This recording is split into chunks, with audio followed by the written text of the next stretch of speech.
D'abord, je voulais vraiment vous m'excuser parce que je vous ai retardé. Et comme je l'ai dit, c'était pour le bien parce que ce chiour, il sera diffusé on va dire en grande pompe. Il y aura beaucoup de gens qui vont pouvoir l'écouter, Bédrat Hachem. Et je voulais vous prévenir que ce chiour, il ne vise personne. La seule et unique raison pour laquelle j'ai décidé de... Bonsoir, ça va, tu vas bien ? La seule et unique raison pour laquelle j'ai décidé de parler de ça, je vais vous dire, c'est très très simple. Malheureusement, quand on est dans le domaine du communautaire, et plus précisément du consistoire et de la ville, on entend des histoires, ou quand on fréquente beaucoup de monde, on entend des anecdotes qui des fois nous font beaucoup de peine, parce qu'on entend qu'il y a des couples qui malheureusement se séparent, on entend des couples qui sont dans une tension extrême, on entend des comportements tant du côté des hommes, tant du côté des femmes qui ne devraient pas exister. Et c'est pour ça que j'ai décidé d'en faire une campagne. Vous êtes peut-être les premiers à l'écouter ce soir, ce cours, mais il va tourner dans la ville, je l'espère, parce qu'on a besoin de se réveiller. C'est pour ça que je dis que ce soir, je ne vise personne, je ne prends parti de personne, ni pour les hommes, ni pour les femmes. Je vais dire les choses telles qu'elles sont. Autant la responsabilité incombe aux femmes, autant la responsabilité incombe aux hommes, et autant la responsabilité incombe à la société dans laquelle on vit, parce que malheureusement, ça aussi, ça joue sur notre couple. Et c'est, voilà, le sujet de ce soir, c'est essayer d'expliquer, y a-t-il véritablement un danger d'avoir une proximité, une familiarité avec un homme ou une femme qui n'est pas mon conjoint? Est-ce que c'est véritablement un danger? Alors, avant de commencer à rentrer dans le vif du sujet, j'aimerais dédier ce chiour pour plusieurs personnes. Tout d'abord, on va commencer par ceux qui sont présents pour la Refoua Shelema de Sandy Rachel Chaya Sarah Bat Henriette Kouka. Et pour la Refoua Shelema de Jacqueline Bat Hilda Flora. Je sais que normalement on a une feuille aussi où on cite les malades et ceux qui sont disparus. Et pour la Refoua Shelema de Ariel Ben Sol. Et pour les Lou Nishmat, on le dira peut-être après, on va finir d'abord avec la Refoua Shelema. Eliaou Ben Chana Amar. Ah, impeccable. Et pour la Refoua Shelema de Evi Esther Bat Yael Amozeg, pour la Refoua Shelema de Georges Yosef Ben Chana Sarah Bat Yohan, Edna Bat Sylvia, Fernand Rivka Bat Louama, Shalom Ben Sultana Myriam Bat Henriette, Aaron Ben Carol, Jacqueline Frecha Bat Zari Amselem, Shalom Ben Sultana Myriam Bat Henriette, Léonie Bat Mesaouda Abel, Anna Bat Esther, Anna Yael Bat Geoula, Odelia Bracha Esther Bat Joël, Shirel Adassa Bat Sultana, Liane Bat Neria, Carole Sarah Bat Fanny, Francine Sultana Bat Esther, Solika Shulamid Bat Isa Aliza, André Kamra Bat Sultana Rachel, Yosef Ben Daniela, Chana Bat Chaya, Noah Rivka Bat Rachel et Yosef Hanania Eliaou Ben Rachel. Ainsi que pour les Lou Nishmat, vous m'avez dit le grand-père? Non, c'est la grand-mère. La grand-mère. Gilberte. Perle. Bat Rachel. Obadia Shayom. Non, c'est demain, c'est les Shiva. Shemachar Pekudat Shiva. Yaakov Ben Esther, Nicole Teboul, Louziette, Choukra Bat Simcha, Laurent Ben Nicole, Rav Yosef Chaim Citruk, Véronique Bracha Bat Chaya, Naomi Rachel Bat Shirel Simcha, Alexandre Fredj Ben Oulaïda, Nathalie Benaïm, Zari Telouk, Simcha Bat Esther, Lydia Sarah Bat Serdouda et Elsa Levana Bat Myriam, les Elou Nishmatam.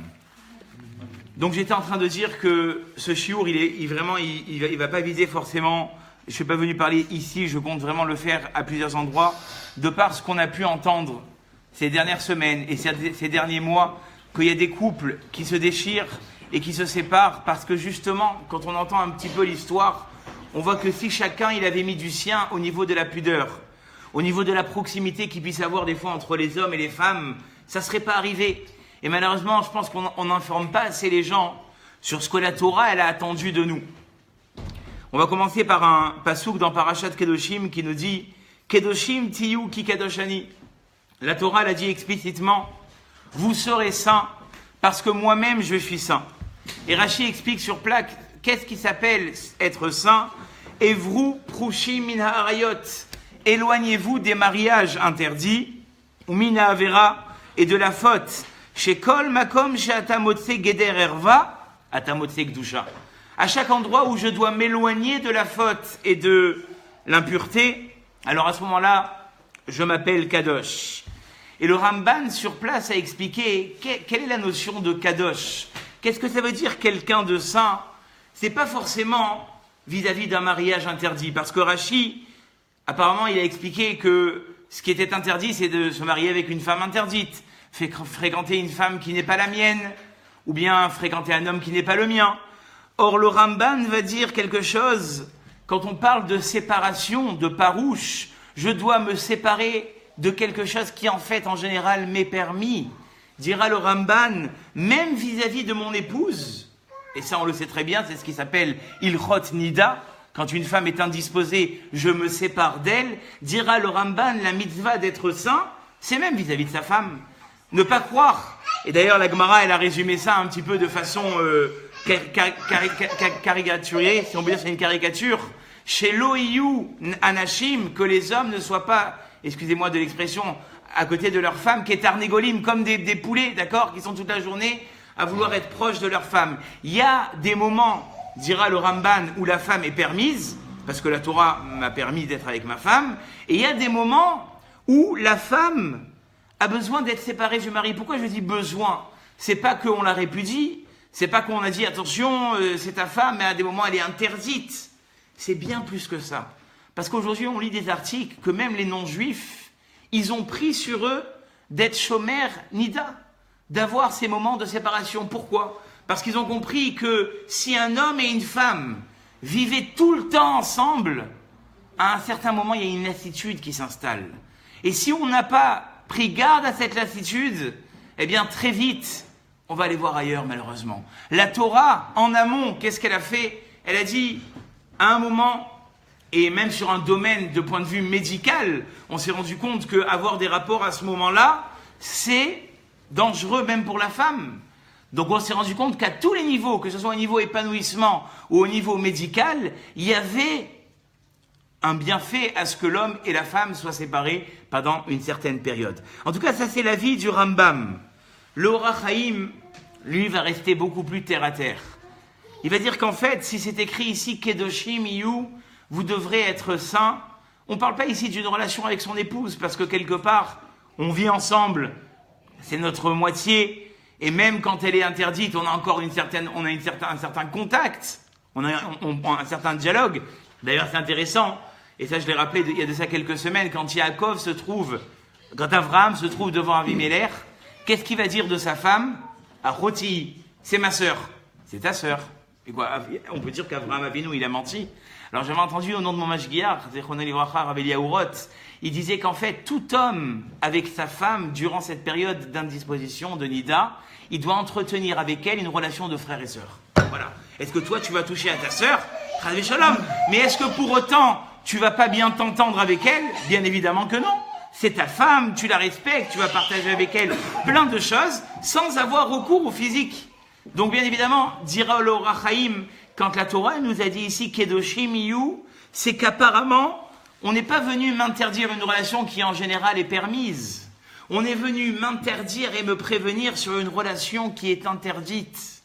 Et qu'est-ce que la Torah est venue me dire? Quand bien même il y a des choses qui te paraissent permises. Est-ce que moi j'aurais un problème de parler avec une femme? Est-ce que moi j'aurais un problème de lui passer quelque chose de main en main de façon amicale? Eh bien, dit le Or HaChaim, même ce qui te permet en général, paraît permis, il faut que tu réfléchisses si véritablement ça ne va pas t'amener à quelque chose de plus dangereux.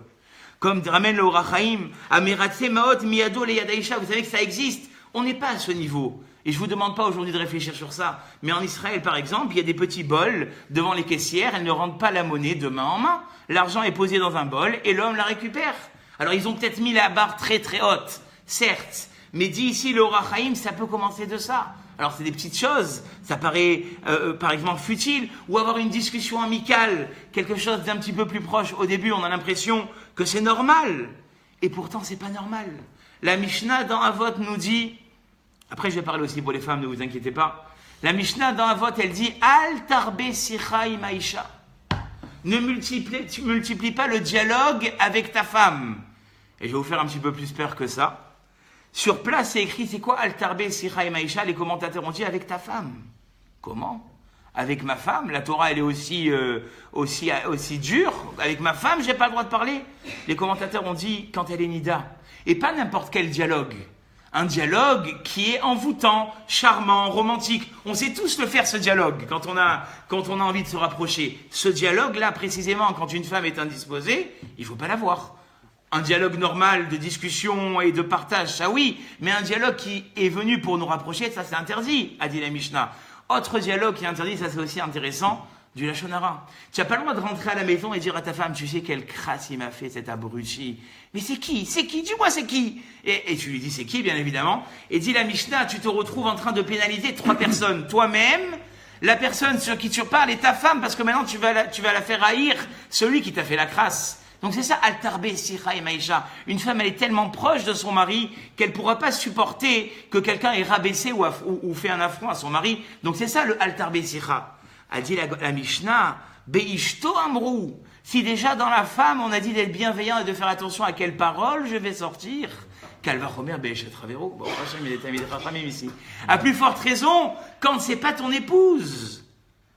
Et la Gemara, elle a dit une chose qui est terrible. Encore un peu plus loin dans la Torah, c'est écrit Ki Hashem Elokecha mit'aler bemachanecha.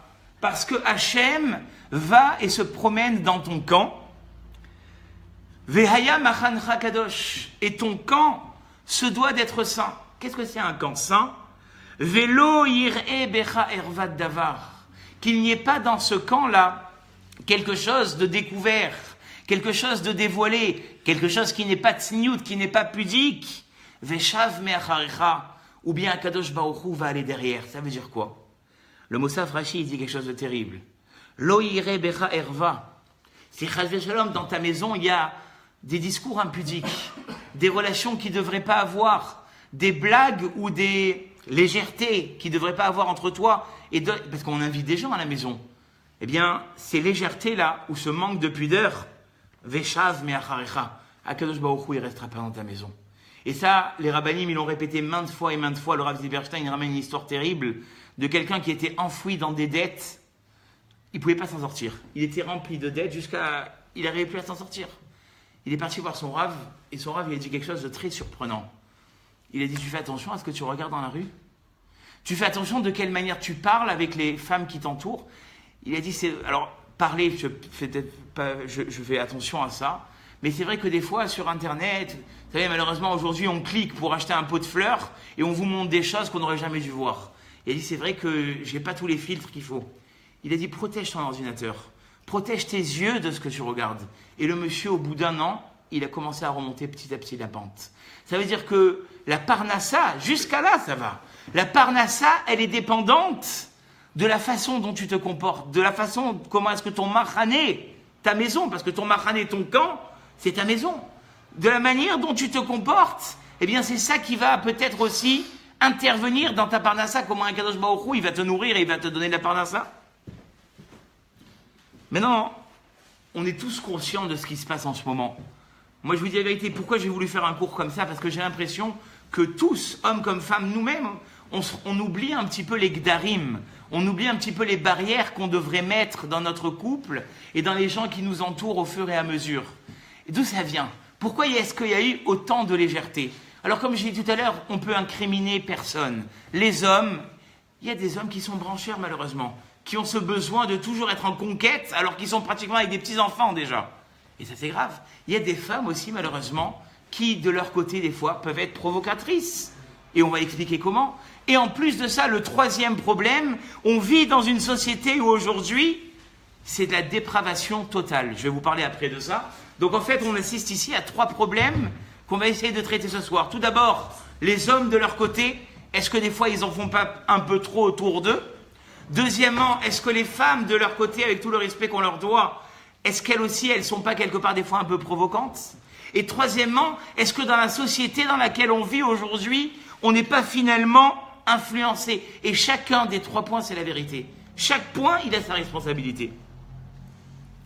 Et comme j'ai dit tout à l'heure, l'homme véritablement, d'après la halakha pure et simple, et c'est ramené dans les poskim, normalement, si c'est une discussion futile, une discussion qui n'a pas lieu d'être avec une femme, il commet un issour. Assour les daber, imisha chez l'eau.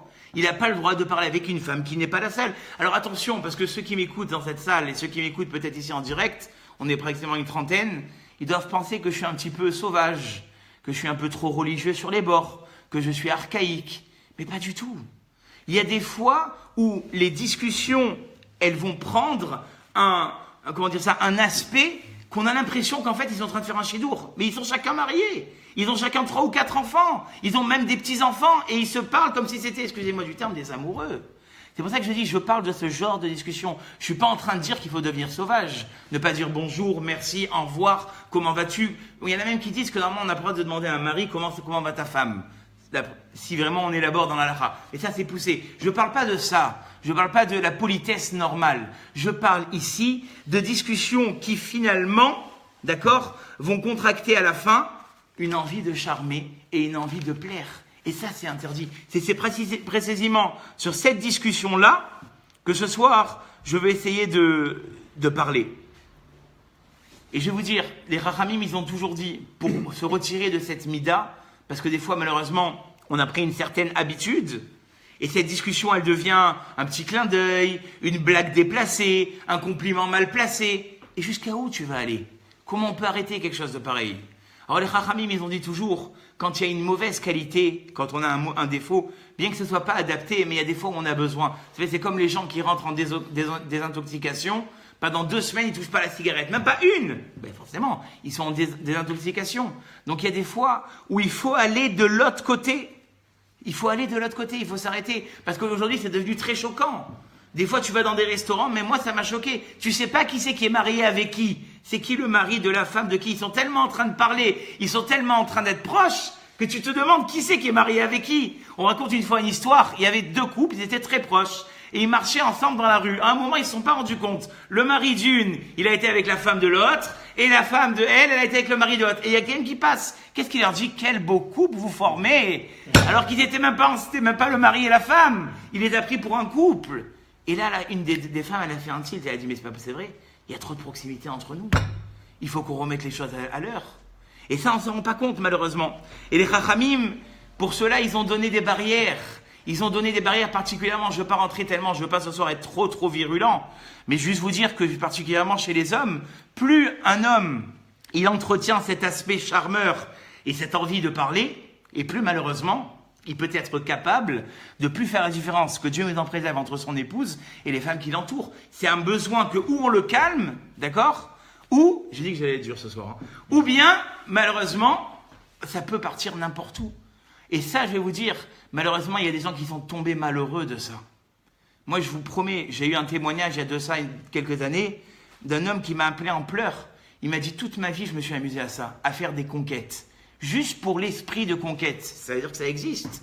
Et puis à la fin, je me suis marié, mais cet esprit ne s'est pas atténué. Et donc, même en tant que marié, je continuais à vouloir faire des conquêtes. Même en tant que marié, ma propre épouse, j'essayais de lui faire gagner des conquêtes. Et à la fin, je me suis retrouvé seul. Il m'a appelé, divorcé. Il m'a dit, je ne sais plus quoi faire. Je ne sais plus quoi faire parce que cet esprit, comme je n'ai pas su l'atténuer, eh bien, petit à petit, il est devenu tellement habitué que c'est impossible de s'arrêter. Ah, vous allez me dire, mais bon, il peut avoir de l'amitié, Rav Chokron. Soyez tolérants. Qu'est-ce que vous êtes énervé ce soir? Alors, je vais vous ramener un témoignage d'une Goya qui s'appelle Catherine Blanc. Elle a écrit, une amitié homme-femme sans ambiguïté n'existe pas.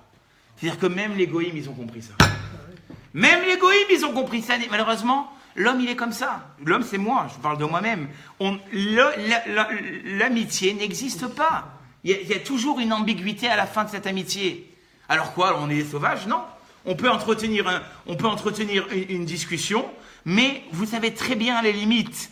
Où est-ce que on doit s'arrêter l'amitié et où est-ce que s'arrête la discussion? D'accord? Vous avez sûrement des gens, des clients et tout ça, vous vous êtes pas fait amis avec eux, pourtant vous avez discuté, vous avez traité ensemble, vous avez participé ensemble à des réunions, et bien évidemment que quand ça reste dans le cadre du travail ou dans le cadre d'une affaire, vous devez parler. C'est pas que tu vas signer un contrat à 200 000 € et tu vas dire à madame, vous n'avez pas le droit de me parler, je signe pas. Lui, il est fou, le monsieur, d'accord? On parle pas ici, encore une fois, et même ça, dans le cadre du travail, on va en parler de suite, c'est pas sûr qu'on puisse faire ce qu'on veuille.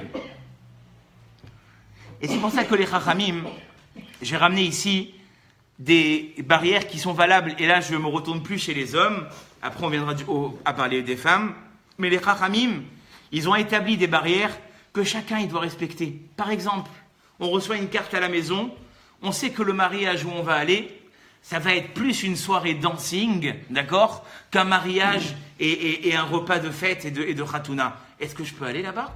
Est-ce que je peux me retrouver avec des danses au milieu, sachant qu'il va y avoir de l'alcool? Qui dit alcool dit légèreté. Qui dit légèreté dit les barrières se baissent. Et je ne veux pas aller plus loin.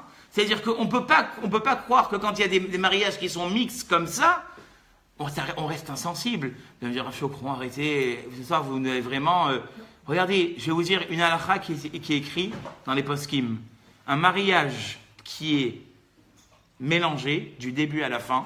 Les poskim, ils ont dit, c'est pas sûr, et beaucoup ont tranché de cette manière, que quand on fait le zimoun, vous savez, dans le zimoun, c'est la prière qu'on fait avant le Birkat Amazon, où on rassemble les hommes ensemble. S'il y en a 3, on fait zimoun à 3. S'il y en a 10, on fait zimoun à 10. Et si c'est un zimoun de mariage, qu'est-ce qu'on dit? Chez Asimcha Bim Ono, que dans le palais de Dieu, il y a, au moment où on est en train maintenant de fêter ce mariage, une grande joie. On dit les poskim, si c'est un mariage mélangé, on ne dit pas chez Asimcha Bim Ono.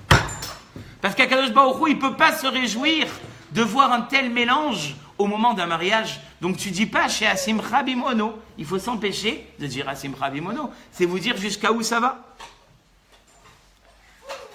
Donc ça c'est du côté des mariages. Maintenant sur le lieu de travail.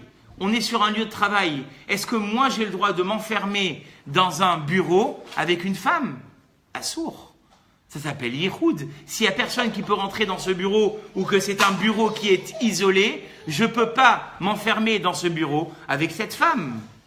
Bon, mais juste on discute ensemble. Non, non, non. Là, maintenant, vous êtes enfermés, vous êtes en danger. Pas en danger de mort, mais en danger de dégringoler. Et même si ce n'est pas dans une même pièce, j'ai des collègues de travail, ok. Mais est-ce que toi, tu peux te permettre d'aller proposer à ton collègue de travail ou à ta collègue de travail d'aller lui faire un café ? Ou de lui poster son courrier, ou d'aller lui faire des courses? Fais ça à ton copain, tu vas voir ce qu'il va te dire. Tu dis, David, je t'ai fait un café, j'ai posté ton courrier, j'ai même été te faire les courses. Ouh là là, tu es dangereux, toi. Faut vérifier tes tendances. Donc quand c'est ton copain, tu te sens pas de le faire. Mais quand c'est ta collègue de travail, tu veux bien lui faire. Pourquoi? C'est qu'encore une fois, il y a peut-être un esprit charmeur qui ne devrait pas être. Et pour cela, comme j'ai dit tout à l'heure, les Chachamim, ils ont établi toutes sortes de principes et de règles. Ce soir, on ne peut pas faire parce que ce serait un chiour en soi à faire, de ce qui s'appelle le yichoud. Il y a une façon de s'isoler qui est interdite, à moins qu'il y ait des enfants au milieu, à moins qu'on soit en plein jour et qu'il y ait la possibilité de rentrer dans cette maison ou que la porte reste ouverte. Il y a des halachot, d'accord, qui vont permettre à l'homme justement de se protéger, à la femme aussi, d'arriver à plus de proximité. Comme on n'a pas le droit, par exemple, vous le savez, les hommes n'ont pas le droit d'écouter une femme chanter. S'ils savent c'est qui, c'est un problème d'écouter une femme chanter. Comme on n'a pas le droit de sentir le parfum d'une femme, de marcher derrière elle. Tout ça, c'est des agdarot, c'est des petits détails qui apparemment paraissent très très misquins, si on pourrait dire ainsi, ou bien obsessionnels. Mais au bout du compte, l'homme, il reste un homme et la femme, elle reste une femme. Et si les Chachamim, ils ont mis ces gdarim, ils ont mis ces barrières, je peux vous garantir que les gens qui malheureusement sont tombés de l'autre côté du panneau et qui ont quelque part regretté d'être tombés là-dedans, ils se disent finalement dommage que je n'avais pas fait attention à tout ça. Et je veux dire, au départ, quand ça arrive et quand on a ces relations qui sont un petit peu ambiguës, on se dit mais pourquoi finalement être sauvage ? C'est dommage d'être sauvage, il faut faire bonne impression. Et en voulant faire bonne impression, on fait tomber certaines barrières. Et en ayant fait tomber certaines barrières, qu'est-ce qui se passe? Eh bien finalement la familiarité s'installe et après, pour tout vous dire, on ne sait plus comment s'en sortir. Parce que quand on est rentré là-dedans, eh bien à la fin ça devient très difficile de pouvoir en ressortir. Je pense que j'ai assez donné sur les hommes. Maintenant je vais vous dire au niveau des femmes aussi, c'est exactement la même chose. Il y a un passouk dans Megillat Ruth, quand Ruth elle est venue chez Boaz et qu'elle lui a dit, ou plutôt avant, Naomi, sous le conseil de Naomi, sa belle-mère, Ruth est partie dans le champ glaner du blé. Et quand Boaz voit Ruth en train de glaner le blé, il va poser une question. Il va dire, Lemi hanahara azot, à qui appartient cette jeune fille?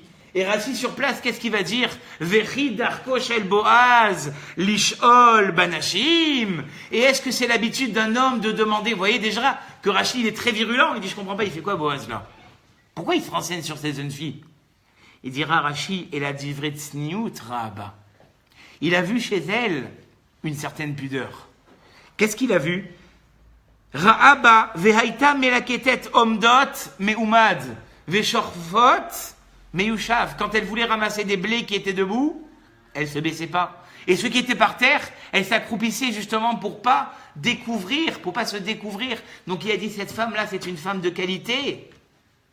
J'ai envie de savoir d'où est-ce qu'elle vient, de quelle famille elle vient, pour qu'elle ait autant de pudeur. Qui a parlé aussi de ça? Bilham. Vous savez que Balak, il voulait à tout prix maudire le peuple juif. Il voulait maudire le peuple juif. Et à chaque fois qu'il a envoyé Bilham pour maudire le peuple juif, c'était des brachot qui sortaient. Et à un moment, qu'est-ce qu'il va dire? Matovu oalecha Yaakov, mishkenotecha Israël. Quelles sont belles tes tentes, Yaakov, tes demeures Israël. Mais quoi, il regarde les tentes, Bilham, qu'est-ce qu'il a voulu dire? Qu'elle venait de chez Decathlon? Que c'était des lafuma? Qu'est-ce qu'il s'en fout des tentes? Eh bien, Rashi va dire Ra'a pitreen.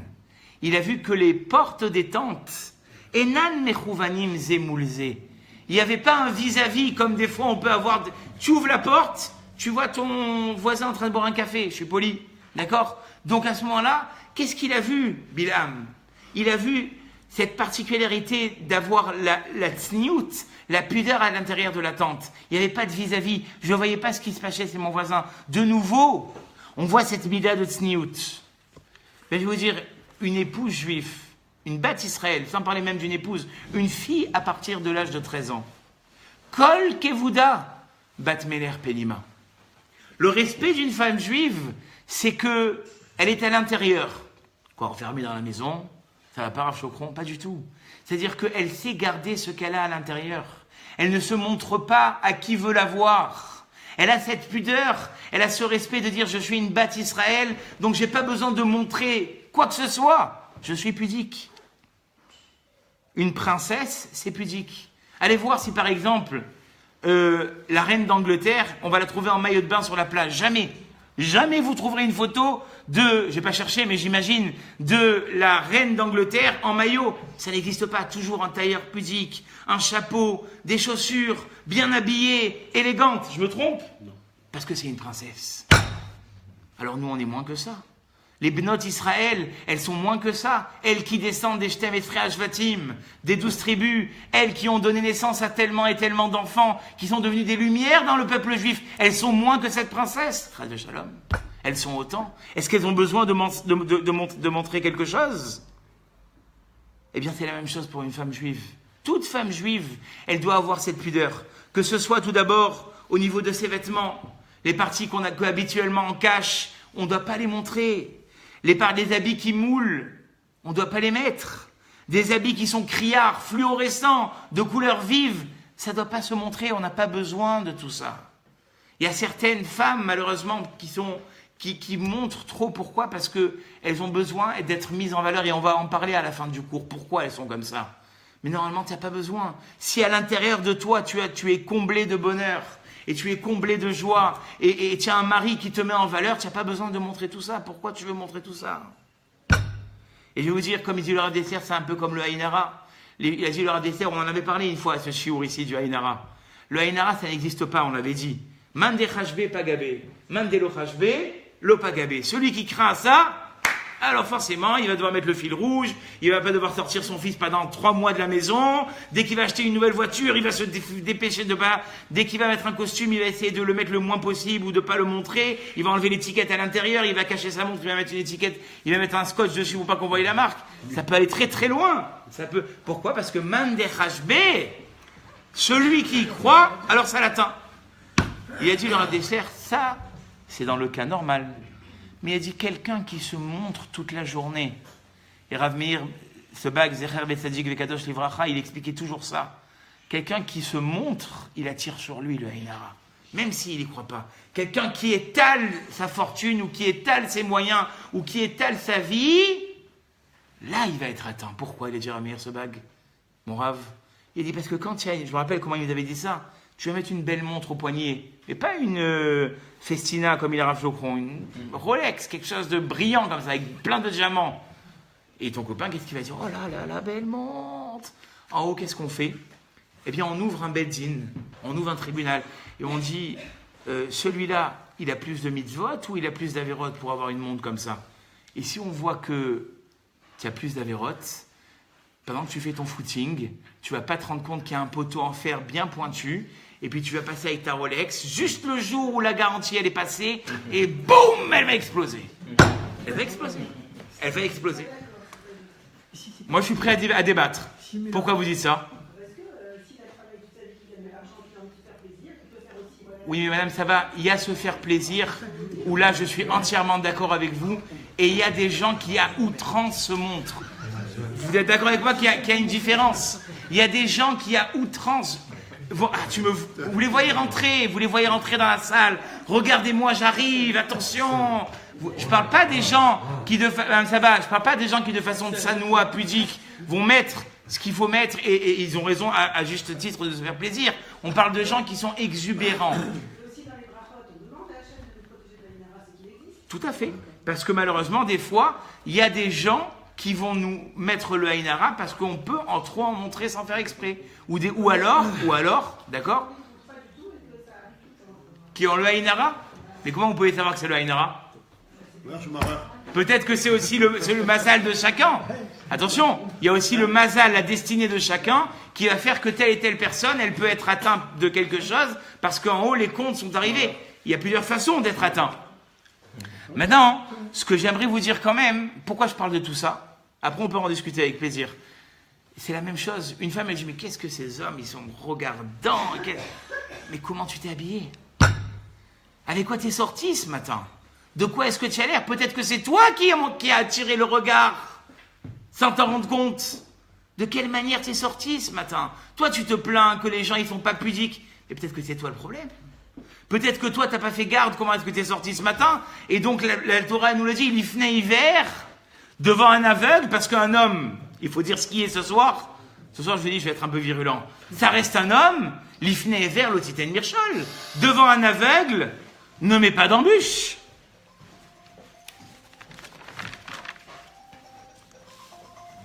Et maintenant, malheureusement, cette idée-là de pudeur, elle a dégringolé énormément. Il n'y a qu'à voir, comme je dis toujours, regardez aujourd'hui la mode, aujourd'hui dans la mode d'aujourd'hui, plus on en découvre, plus on est à la mode, c'est comme ça. Un jour, je ne sais pas ce qui va leur rester, peut-être une feuille de vigne, et encore, et encore. Mais aujourd'hui, plus on est à la mode, et plus on en découvre, et c'est ça qui est terrible.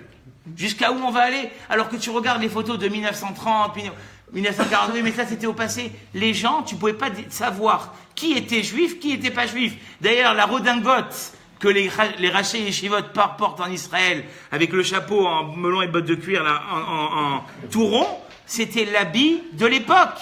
Et c'est ça la différence. C'est que nous, on s'est laissé aspirer par le modernisme et la mode, et eux, ils sont restés tout simplement à l'accoutrement de l'époque. Ils ont gardé ces valeurs qu'à l'époque, même les goïms avaient, et qu'aujourd'hui, malheureusement, on n'a pas. Sans parler ici de ce que la Torah, elle nous a dit. Vous savez, la Torah, elle a dit « Lo ilbash gever simlat isha ». D'accord? Il y a un passage explicite dans la Torah qui dit « Un homme ne devra pas s'habiller avec un accoutrement de femme ». Alors vous allez me dire « Mais comment ça peut arriver qu'un homme il s'habille avec un accoutrement de femme ?» On ne parle pas ici simplement de mettre une jupe, de mettre un chemisier, de mettre des talons. Ça, c'est déjà un peu... Il faut aller consulter. La halakha, elle est très simple. Par exemple, quelqu'un, écoutez bien, un homme qui va enlever un cheveu blanc de sa tête parce qu'il trouve que c'est plus assez noir, il a fait un Issour Minatora. Parce que c'est les femmes qui font ça. Un homme qui va dire, tiens, je me sens trop poivre et sel, je vais aller me faire une petite teinte chez Jean-Louis David, Issour Minatora. Lotilbash, Gever, Simatisha. Après, je peux aller dans des choses un petit peu plus intimes, mais restons vers le haut. Quelqu'un qui va vouloir se raser les bras, un homme, Issour Deoraita. Et ainsi de suite. Mais le passou qui continue. Vélo Tilbash. Ça va rigoler à Yohan. Vélo Ilbash. Ve'loïe Keli Gever Alisha. Mais une femme aussi, elle ne doit pas avoir d'habit d'homme sur elle. Et ça, malheureusement, combien? On a l'impression que nous, transgresser la Torah, c'est pas faire Shabbat, manger du porc. Non.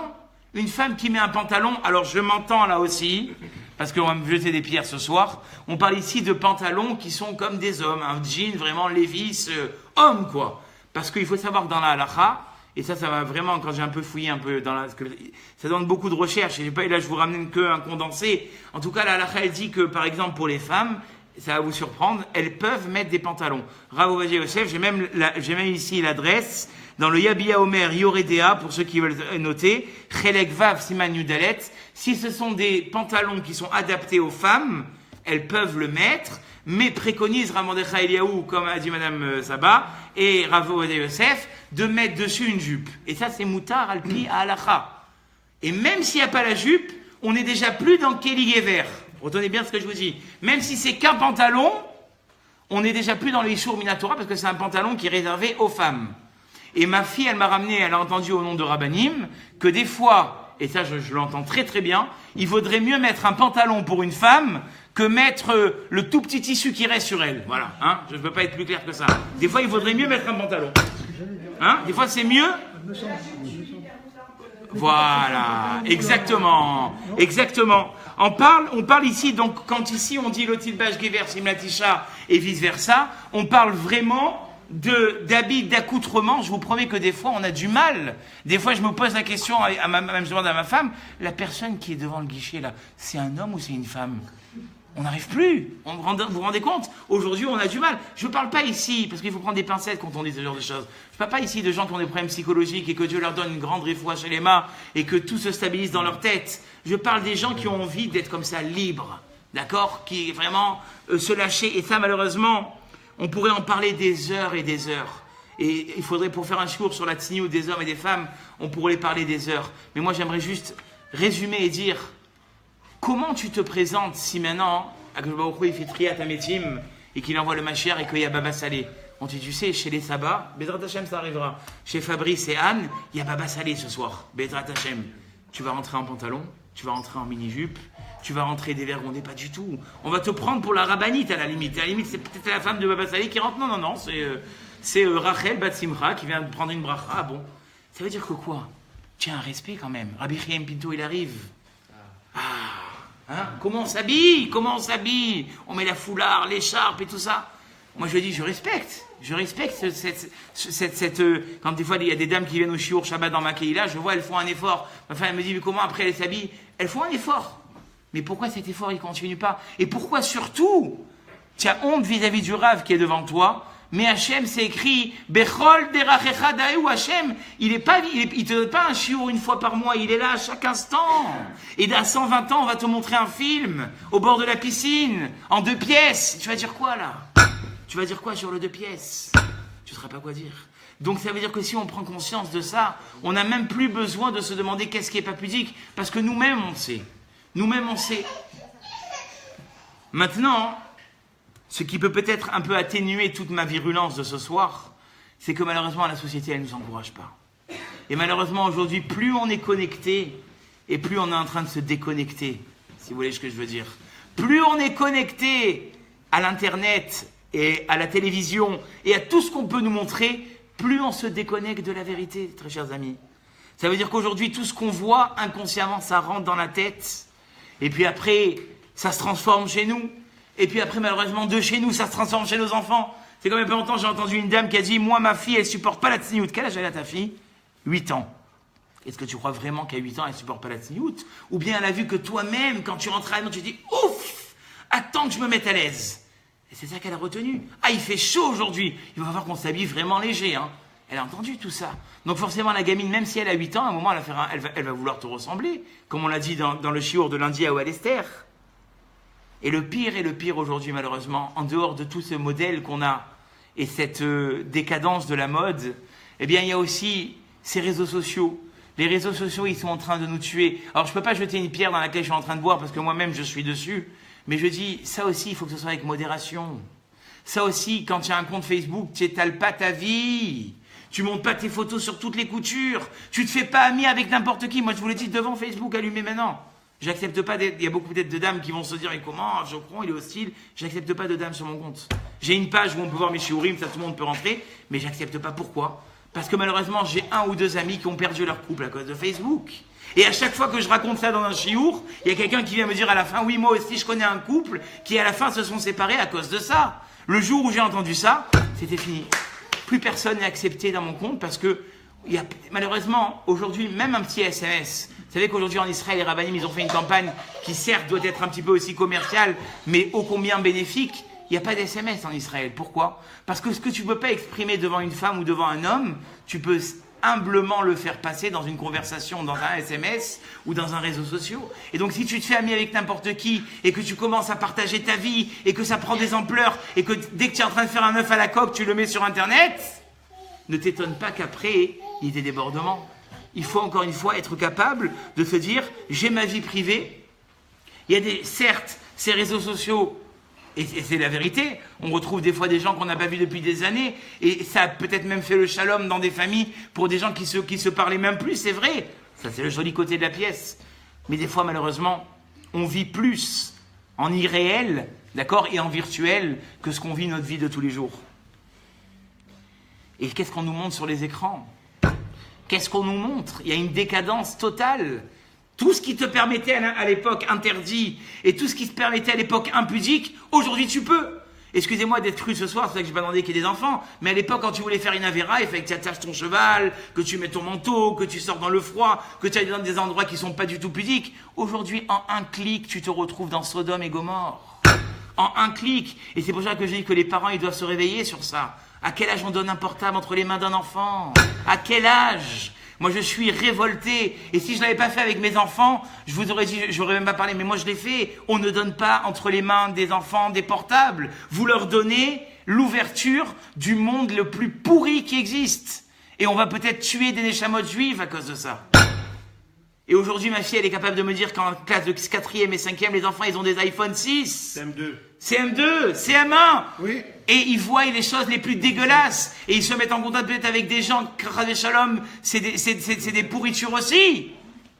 Il faut savoir. Alors qu'il y ait le moyen de communication, il n'y a pas de problème. Mais tu vas au champ, tu achètes un portable à 5 euros ou à 10 euros où on peut appeler, envoyer des SMS et basta. Ça suffit. Tu as besoin que ton enfant il soit en confiance, il n'y a pas de problème. Mais pourquoi est-ce qu'il est obligé d'avoir Instagram, WhatsApp, Snapchat, jusqu'à où? Alors aujourd'hui, ça nous fait rigoler. Et alors, Chocron, il est dur, oh là là. Mais je vous dis, vous ne savez pas comment vous protégez vos enfants. Déjà, vous protégez leur vue. Vous protégez leur vue. Parce que les insanités et les publicités qui peuvent apparaître sur les réseaux sociaux et tout ce qu'on peut voir, ça pourrit la neshama. Nous, quand vous étiez enfant, vous n'avez pas vu le quart, je ne veux pas vous faire peur, de ce que vos enfants, ils voient aujourd'hui. Ça, c'est terrible. Ça, c'est terrible. Et c'est pour ça, et je vous dis, la décadence, elle va de pire en pire. Excusez-moi, ce soir, je me lâche, hein. C'est pas le Rav Chocron, vous connaissez d'habitude. Mais l'autre fois, j'ai vu un panneau, ça m'a choqué. Aujourd'hui, tout est devenu permis. Un panneau grand comme cette salle à manger, où il y avait écrit « Pourquoi ne pas aller voir ailleurs au lieu de rester avec ton épouse ?» En grand. Va faire de l'aventure avec quelqu'un d'autre. Mais attendez, ça nous fait rigoler. Mais on est en train de vivre un monde où la morale... Et ce panneau, quand tu passes en voiture, tu ne peux pas le louper, hein, parce qu'il fait 50 mètres sur 50 mètres. Tu ne peux pas le louper, un panneau comme ça.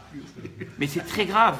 Ça veut dire qu'aujourd'hui, tout ce qui à l'époque était tsanoua, et on était même prêt à enlever. Je me rappelle quand Rabbi Yosef était devenu à Marseille, il y avait une dame qui avait un arrosoir dans sa main, habillée très tsniout. Les gens, ils ont demandé, enlevez ce panneau, les élèves de Rabbi Yosef, enlevez ce panneau, le Rav, il va passer par là, il ne doit pas voir ça. Mais le Rav, il se retournerait 4 fois dans sa tombe s'il saurait aujourd'hui ce qui se passe dans le monde. Alors nous, qu'est-ce qu'on doit faire? On doit garder ce cocon cachère, sans tomber dans l'extrémisme, sans déconnecter. J'ai pas dit qu'il ne faut pas avoir de portable, j'ai pas dit qu'on ne doit pas montrer des dessins animés à nos enfants, mais les surveiller, pas les fliquer, il y a une grande différence. Fliquer un enfant et être là, lui dire « Qu'est-ce que tu fais? Attention !» Mais surveiller, regardez ce qu'ils voient, mettez des filtres. Aujourd'hui, Baruch Hashem, même sur les ordinateurs, si vous voulez, j'ai les adresses qu'il faut. On peut retrouver, Baruch Hashem, des protections. Demandez. Voilà, moi j'ai le contact, si vous avez besoin du contact. Après, il faut savoir que des fois ça bloque un peu. Alors il faut trouver, nous on l'a essayé, mais c'est vrai que ça bloque un petit peu. Il faut trouver le moyen qui soit adapté. Mais ce que je veux vous dire par là, c'est ne laissez pas libre toutes ces relations-là. Parce que malheureusement, et je vais vous dire un dernier point. Ça c'est pour les gens qui sont mariés. On a parlé ici de la tsniout vis-à-vis des hommes. On a parlé de la tsniout vis-à-vis des femmes. On a parlé de la tsniout par rapport à la société dans laquelle on vit. Mais il faut aussi, et si on parle de tout ça, ça veut dire qu'on vit dans un monde qui est très dangereux. Et le plus important, eh bien, c'est que la relation dans mon couple, elle soit très solide. Parce que si la relation, elle n'est pas solide, eh bien, à la moindre ambiance un petit peu difficile, on peut se retrouver derrière, si vous voyez ce que je veux dire. Ça veut dire que s'il n'y a pas cette ambiance de renouveau, cet intérêt l'un pour l'autre, ces moments de gdoucha, de sainteté, où il y a une période de nida et on se sépare, et donc de nouveau on se retrouve comme au début dans le mariage, très très vite on arrive à la lassitude. Si on n'est pas prêt, comme on a dit tout à l'heure, à avoir cette communication, et ça je le répète dans les shiurim, si la communication elle s'arrête dans le couple, c'est le début de la fin. Parce que si je ne trouve pas quelqu'un avec qui communiquer, donc j'existe pas. Si j'existe pas chez mon mari ou ma femme, je ne veux pas vous faire peur, je vais aller exister, c'est mon ami, il est très gentil, ou mon amie IE, elle est très gentille, et elle au moins quand je parle avec elle, elle m'écoute. Et comme on a dit, il n'y a pas d'amitié sans ambiguïté. Et c'est là où ça commence. Donc ce qu'on doit faire en amont, peut-être déjà pour essayer de réparer et de prévoir et de pas tomber dans ce problème-là, c'est avoir un couple qui est solide. Parce qu'un couple qui est solide, eh bien, quelque part, ils peuvent affronter beaucoup de choses dans leur vie. Même si des fois, l'un il n'est pas au top, l'autre elle n'est pas au top. Mais on s'aime tellement et on tient tellement l'un à l'autre qu'on ne peut pas se séparer, qu'on ne peut pas aller voir ailleurs parce qu'on a tellement de plaisir à se retrouver. Mais ça demande un travail énorme. Et ce sera un chiour à part entière pour expliquer comment est-ce que ça fonctionne. Et un dernier point avec lequel je terminerai ce soir, limiter surtout, et ça je le répète avec les jeunes mariés, et ça peut être valable même pour après, il faut limiter les invitations, limiter cette proximité entre les couples, parce que malheureusement au tout début du mariage, surtout au début du mariage, après on va dire on est des sauvages et tout ça, au moins au début, ne pas que chaque soir il y a un autre couple différent à la maison, parce qu'encore une fois quand il y a trop de proximité, qu'est-ce qui se passe? Les comparaisons sont engagées, et lui regarde comment il parle à sa femme. Moi, mon mari, jamais il m'a parlé comme ça. Et elle regarde comment est-ce qu'elle s'arrange pour lui. Moi, ma femme, elle s'est jamais arrangée comme ça pour moi. Et de suite, les comparaisons, inconsciemment, elles commencent. C'est pour ça que je dis, ne pas inviter, ce serait sauvage de le dire, mais garder ces frontières, garder ces moments où on se retrouve. Pas que ce Shabbat chez qui, on est chez eux, Shabbat prochain, ils sont avec nous. Après, on part en Italie ensemble. Après, on part à Barcelone. Oh, vous vivez pas à 4, là. Vous vivez couple, chacun à part. C'est pas une aventure à 4. C'est chacun son couple, Ishtok et Goufo, et chacun, il va se retrouver. Alors, on peut faire des trucs ensemble, mais que ça ne devienne pas une habitude. Face à Kadosh Baruch Hu, que ces paroles, elles sont une réflexion pour ceux qui les ont écoutées. Et encore une fois, je voulais viser personne, mais mon cœur, il souffre tellement d'entendre ce qui se passe en ce moment. Et vous, Baruch Hashem, vous êtes un peu protégés parce que vous n'êtes peut-être pas dans le cadre du rabbinat et tout ça, mais quand on entend ce qui se passe, on se dit qu'il faut vraiment réveiller. Et j'espère que ce soir, ça a été un bon réveil, Bezrat Hashem. Voilà. Je vous en prie.